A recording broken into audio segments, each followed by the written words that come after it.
Dalam rangka menyambut Puja Wali ke-22, Pura Agung Wiradharma Samudra Cilandak, Panitia Puja Wali menggelar kegiatan gerak jalan santai serta senam aerobik.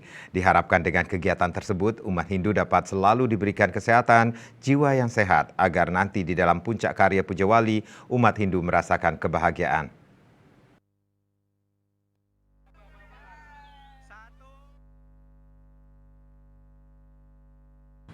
Bertempat di Wantilan Pura Agung Wiradharma Samudra Cilandak dalam rangka menyambut Puja Wali ke-22 Pura Agung Wiradharma Samudra Cilandak, Panitia Puja Wali menggelar kegiatan gerak jalan santai serta senam aerobik.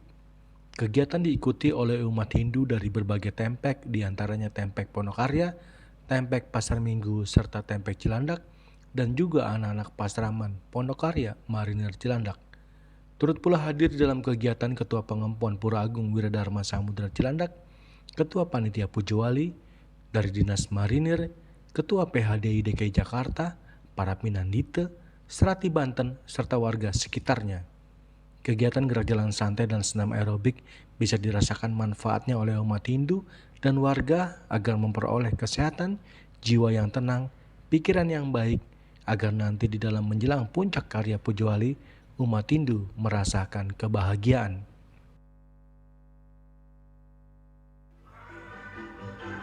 Semua yang kami harapkan dari Panitia Puja Wali, dumugi Sami umat Sinamian Riki dalam rangka melaksanakan Puja Wali diawali dengan gerak jalan santai, olahraga bersama dalam keadaan sehat sampai nanti hari H, kemudian kita melaksanakan Puja Wali dengan tubuh atau jiwa yang sehat. Dan kegiatan ngayah-ngayah juga sehat semua ya Pak ya? Dengan kegiatan ngayah-ngayah sesuai dudonan, dumugi niki penyiwi sareng sami diberikan kesehatan dari Hidup Betara Susunan Sandi Melingi Riki Pura Agung Wiradharma Samudra.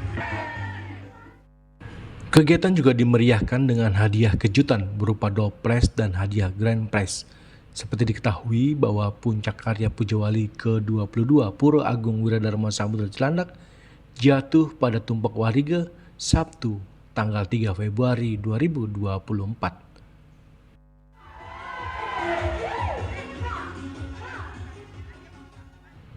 Dari Jakarta, Julius Suharta dan Ketut Sumadiasa melaporkan.